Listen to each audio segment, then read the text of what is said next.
In a darkened stone chapel, a trembling woman kneels before an altar lit by guttering candles, surrounded by hooded clerics. Her lips are sealed, her fingers tied. At her feet lies a relic dripping with blood. The congregation whispers that she has cursed the village, that she might carry the mark of the demon. Before the Mass, a priest straps iron bands to her body, pronounces an exorcism, and threatens eternal flame. The air tastes of incense and fear, and she is not the only one. All across medieval Europe, churches sanctified rituals that blurred faith and horror, that sanctified suffering, that turned prayer into torture. These were not rogue acts. They were rituals approved, enforced, believed. And when people say the Middle Ages were dark, this is the shadow that lived in the pews. The Middle Ages, sweeping roughly from the 5th to 15th centuries, are often remembered as an era of faith, of soaring cathedrals, monastic devotion, pilgrimages. Yet behind the stained glass beauty lay rituals of violence and sanctity so intertwined they defy easy condemnation. When heresy, sin, or illness struck, church leaders turned to ceremonies that subjected bodies to spiritual and physical ordeal. The stakes were high: souls, salvation, divine wrath. Worship became combat. Believers became battlegrounds. By the end of this narration, you will see how these holy practices, exorcisms, ordeals, public humiliation, relic theft, forced penances were not peripheral cruelty, but central tools in a church that claimed dominion over flesh as well as spirit. Our story begins with heresy, the church's existential enemy. In the 12th and 13th centuries, the church institutionalized inquisitorial rites to root out clandestine belief. Those accused of heresy were not merely tried. They were ritualistically stripped, interrogated in darkness, bound with cords, and sometimes plunged into purification ordeals. Their bodies became vessels of confession, their pain a sermon. One grisly ritual was the water ordeal.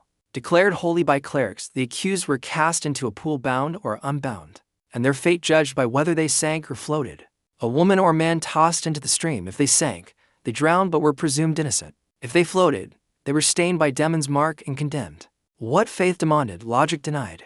The ritual masqueraded as divine judgment, but it was human cruelty dressed in holy vestments. Consider also the Malleus Maleficarum, the Hammer of Witches, published in 1486 and later promoted by Pope Innocent VIII.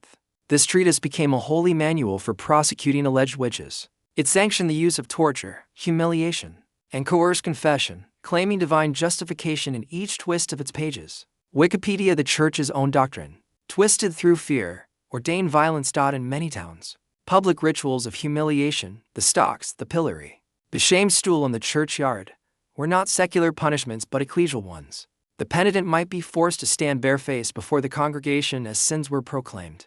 This chirocoplic church duty in Scandinavia required the sinner to confess and repent publicly, sometimes for weeks. Wikipedia, what was declared holy became spectacle. Yet even these horrors pale beside the exorcism rites prescribed by medieval manuals.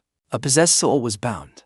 Priests chanted Latin into ears pressed with consecrated herbs. Incense, holy water, physical coercion, sometimes iron chains, were employed under the rubric of salvation.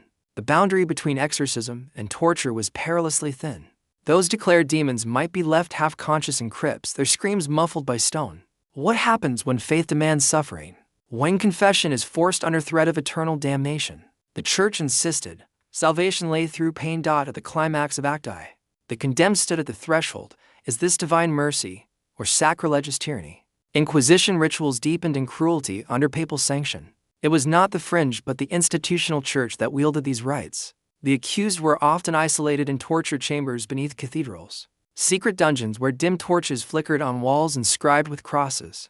Wikipedia +1 The screams were considered necessary to cleanse spiritual filth. One such ritual was the strappado, or the hanging drop. The victim's hands were tied behind their back, then hoisted by rope to strained shoulders, sometimes with weights on feet to increase torment. Confession often followed broken bones. The Church's own inquisitors argued that confession even under duress was valid, that the spirit relented under pain and thus revealed truth. Manuals instructed priests to allow rest periods, so the sinner's endurance would stretch until the spirit broke. Medieval Torture Museum +1 Another vile rite, the rack, a device that stretched limbs until joints popped, with cords, pulleys, wedges. The victim writhed, joints torn, flesh stretched, while clerics read prayers over them, commanding truth. These rites were sometimes holy torture, in which prayers accompanied every twist. For the Church, confession was sacrosanct.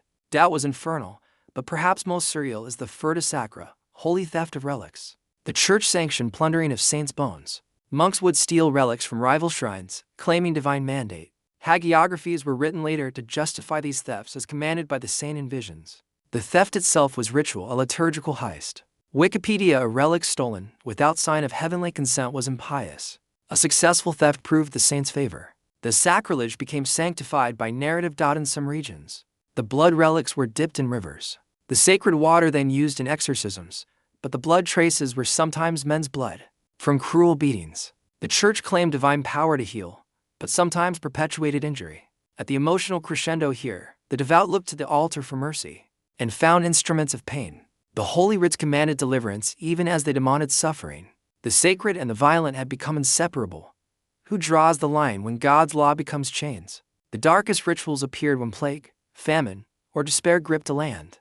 In such times, the church sometimes sanctioned rituals so extreme they seem unthinkable. The translatio corporis, the ritual translation of relic bodies, sometimes involving bloodletting, claimed to draw out disease and curse. Some cities exhumed corpses of saints, processed them through streets, sprinkling holy water, insisting that the dead heal the living.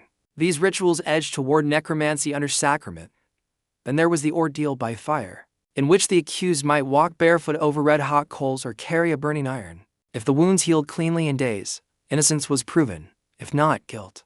The church bisected human skin to determine divine judgment. These ordeals were often held as part of ecclesial courts, integrated into clerical law. The fire was sanctified. The burn a divine fingerprint. In some cases, priests demanded blood from penitents to consecrate altars, sometimes from the sinner's body. The line between sacrament and sacrilege blurred when human flesh was offered. Even the Eucharist became an argument for if Christ's body was given to believers. Might bodily pain become a path to sanctity? Some fringe sects took this to grotesque extremes. One of the most haunting is the ritual of mortification, bodily penance inflicted by self-flagellation. Monks, penitents, layfolk alike whipped themselves with thongs, chains, even spiked scourges, until flesh ran. In penitential processions, sinners walked barefoot, bearing heavy crosses, cutting flesh, all in public, all in the name of faith. Ashes of the whip were collected and used as relic dust. The penance was owned by the church. But beyond self-punishment, some versions mandated forced penance, criminals or heretics compelled to fast until collapse, to stand prostrate for days, to live in isolation in crypts. These acts, though voluntary in name, were enforced by threat. What the soul could not endure, the body would carry. At the darkest point, the question pierces: when faith demands flesh, who remains human? With time, many of these rituals were condemned and reformed. The Protestant Reformation, the councils of the late Middle Ages, skepticism and humanism forced the church to extract cruelty from ceremony. Yet remnants remained. Exorcism survives in many Christian traditions. Relics remain venerated. Penitential rites persist, though sanitized. The memory of these rituals haunted believers for centuries. Chroniclers whispered of exorcisms gone wrong, priests broken by the strain of ritual cruelty, penitents scarred for life. Some cities cataloged these tragedies, but many records were suppressed, considered too shameful for Christian memory. Modern historians now re-examine these horrors not as aberrations, but as expressions of a worldview. In the medieval mind, sin, flesh, and salvation were inseparable. Ritual was the channel of power, and the church claimed control over bodies as well as souls. In scholarly terms, these rites are sometimes framed as ritualized violence, a coercive theology. The faithful accepted them because to refuse was to risk condemnation. The holy and the horrific were folded together in a tapestry of control. Legacy: the saints whose relics were stolen remain revered. The altars built on tortured confessions still stand. The stones remember, even when the voices fade. Perhaps the greatest horror is not that the Middle Ages sanctioned brutality, but that we can still feel its echo. When religion transforms suffering into ritual, the boundary between worship and violence blurs. Yet every carved stone, every relic, every ancient manuscript tells both stories: devotion and cruelty, mercy and torment. In the ruins of that past lives a warning: holiness wielded as power can burn as flame. And so, we continue. Next time, we descend into the haunted psalters. Manuscripts whispered to curse their readers alive.